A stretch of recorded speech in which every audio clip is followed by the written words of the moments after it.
I don't know if you know, but I like video games. Just a little bit. There's so much passion and care that goes into them that's often overlooked because so much of that work is intentionally made to be invisible to the player. Also, they're fun. Anyway, I'm tired of just consuming. I want to contribute something and maybe gain a deeper appreciation for some of the things in other games I might otherwise take for granted. So today I begin the tale of my first plunge into properly making a game.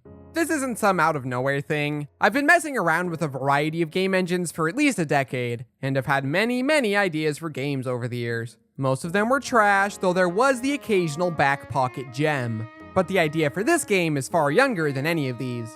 If you've seen the content I've already made on this channel, then you probably would have already correctly guessed that this is going to be a top-down 2D adventure game, inspired by Zelda. And like most indie games, it's going to have a wacky twist. That being terrain manipulation. I don't mean it in the sense of something like the terrain tool built into Unity. I'm talking about shifting the environment around and interacting with it in a way that would fundamentally break any other game of this type. The abilities I'm planning to feature to accomplish this are as follows. Switch, which allows you to swap the positions of any set of tiles on the screen. Flip, which allows you to flip a set of tiles. And Phase, which will remove the collision on any wall up to a certain point, as well as revealing hidden pathways and whatnot. These abilities are quite overpowered, so instead of making a game that limits you, I want to make a game that's really open in just about every way.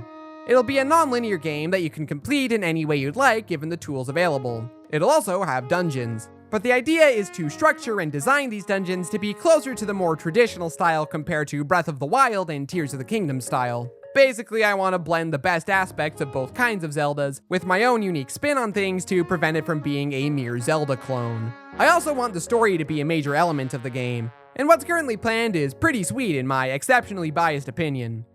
But before I could even think of how to design interesting challenges and write the greatest story known to man, I first needed to actually design the abilities and see if they were worth pursuing. So let's get into how that went.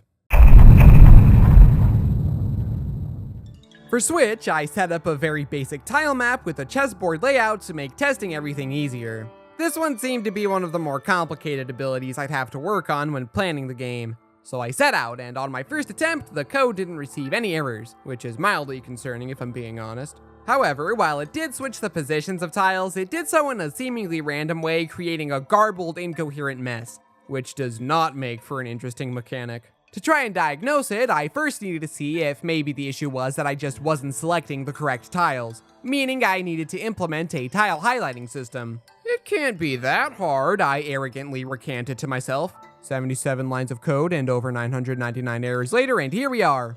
All for this. To be fair, a lot of it was just trying to get it to reference the tile map and find the tiles to highlight, but still, I suffered trying to implement this stupid thing. It hurt my feelings intensely. Regardless, I got it to work, and it was then that I could finally identify what the heck was going on with Switch. Unfortunately, it wasn't that my mouse positioning was horrible, it was still a garbled mess. Man, I tried for hours to figure out why it was acting like this. I added more and more lines of code trying to prevent it from switching them too early, storing arrays of tiles, and then updating the screen after it completed all these checks before it made any final thing so that there was time for it to buffer, but still nothing.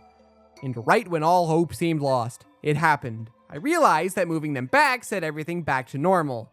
So I put my mouse in this awkward position in the middle, carefully moved it down 3 tiles, and there was the behavior I wanted. As it turns out, my first attempt at the code was perfectly fine, and I was wasting time trying to diagnose an issue that never existed. The joys of game development.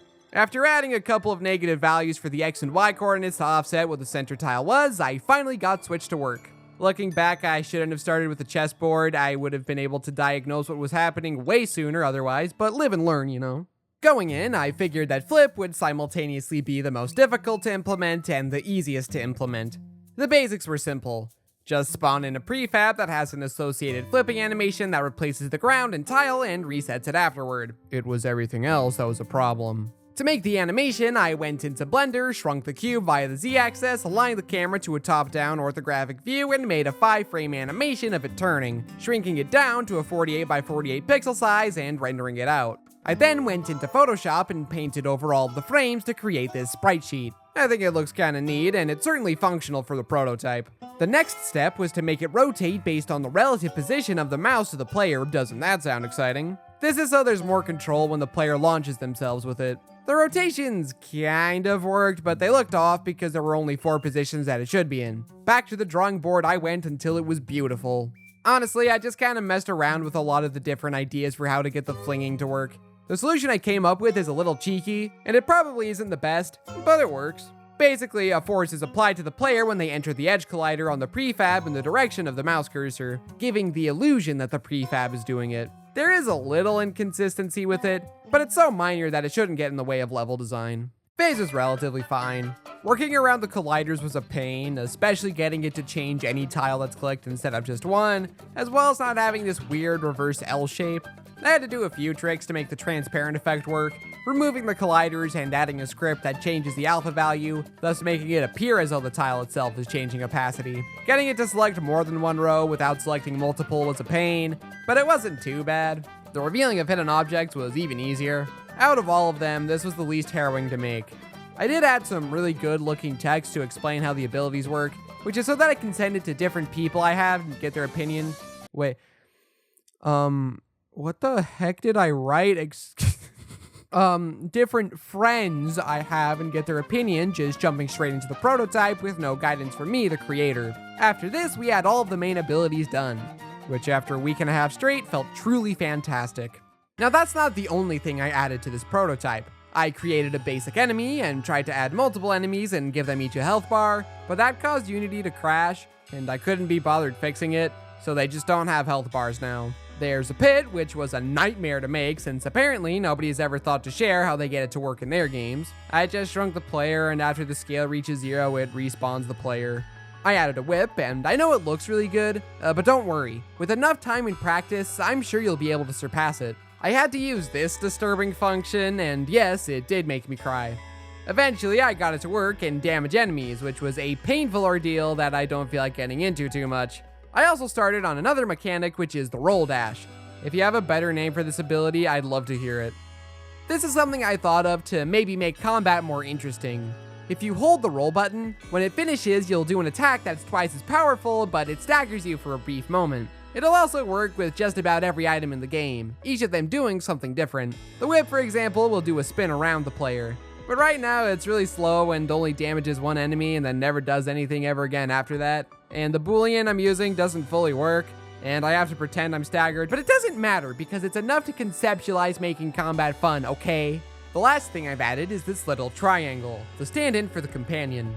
Companion characters get a lot of flack in Zelda, and I think they miss a lot more than they hit. Despite what the internet may try to tell you, Navi barely has a presence in Ocarina of Time, and the same goes for Tattle, the King of Red Lions, and Seela. They only really get time to shine in a few specific moments. Fi is the most infamous companion, don't have to get into that. Ezlo is middle of the road, he's funny, but that's about the only standout trait. Though Midna and Zelda from Spirit Tracks are great, they're entertaining and their arcs are heartfelt and elevate the experience of the games that they're in. One thing that I like about all of the companions regardless is how they explain in-game mechanics. Navi and Tattle are Z-targeting, the King of Red Lions is sailing, Ezlo is shrinking, Midna is most of the wolf stuff, Seela is the visual feedback of the Silas, and Fi is the sword. Zelda is a bit of an outlier, the abilities feeling like they emerged from her, rather than her having emerged from the abilities, but I digress. Also, this was written before Echoes of Wisdom was announced. Tri seems to function in a similar way to the companions prior to this game, being the explanation for the Echo ability, though we'll have to wait for the game to release to see how they're written. At this point, it seems likely that Tri has a passive role, similar to Navi and Tattle. All this to say, I want this companion to be a diegetic in-universe explanation of certain elements, and I want the writing to be more in line with Midna and Zelda. Not the exact same thing, obviously, but I do want him to be likable. He can help out in combat, help you cross smaller gaps, find more obscure secrets, and another thing that didn't make sense to add yet. And with that, I have now gone over everything I've added to the prototype. While the abilities don't function perfectly, they do seem to function as well as I thought they would in my head, so yeah, it's pretty cool. Schizophrenia for the win. Let's round this video off with... I've seen a ton of devlogs over the past year for inspirational purposes, and the most common themes I noticed were scope creep and burnout. If you don't know what scope creep is, it's when you keep having brilliant ideas that you want to add to your game, and it keeps building up until completing it becomes borderline impossible. This goes hand in hand with burnout, working on the same thing consistently until you lose your energy and will to continue. So how will I, an almost 20-year-old who knows next to nothing about real game development, avoid these common pitfalls? For scope creep, it's quite simple. I've already determined the exact scope of the game within a Word document. Granted, the game has quite a large scope, a bit too big for a first game, some might say, but I like a challenge. I have another document with other ideas I've had and or will continue to have throughout development that I can use in future projects. There will always be a clear endpoint in every regard, which should help keep the game from ballooning out too much. I do still want some wiggle room, so it's not like there won't be any new ideas throughout development, but they'll be relatively small so I can stay on track. As for burnout, I've addressed this issue with YouTube videos and generally everything I work on by having multiple projects. If I start to get a little worn out with one project, I just shift gears onto another project. While it is possible that I'll do this for game development too, it's far more unlikely, because unlike everyone else who makes game development videos on YouTube, this isn't going to be a solo dev project. While I will be the host of the devlogs, this is primarily being developed by all three of us who run this channel. Even if I'm the only one who ever really uploads, no matter how much I bully them. The story is by me and Cameron, and us two have spent quite a bit of time fleshing the ideas for this game out. The art will be done by friends and family that I won't mention beyond this because I haven't asked how they'd like to be credited yet. The only thing that I'll be exclusively doing is the programming and the music. Otherwise, it'll be a shared burden. That's about all I have for today. I'll be doing members-only devlogs for smaller, more frequent, and in-depth updates throughout development, and public devlogs whenever a sufficient amount of progress has been made. So if you'd like to join us on this journey, then consider subscribing or even becoming a member if you want. Thanks for watching.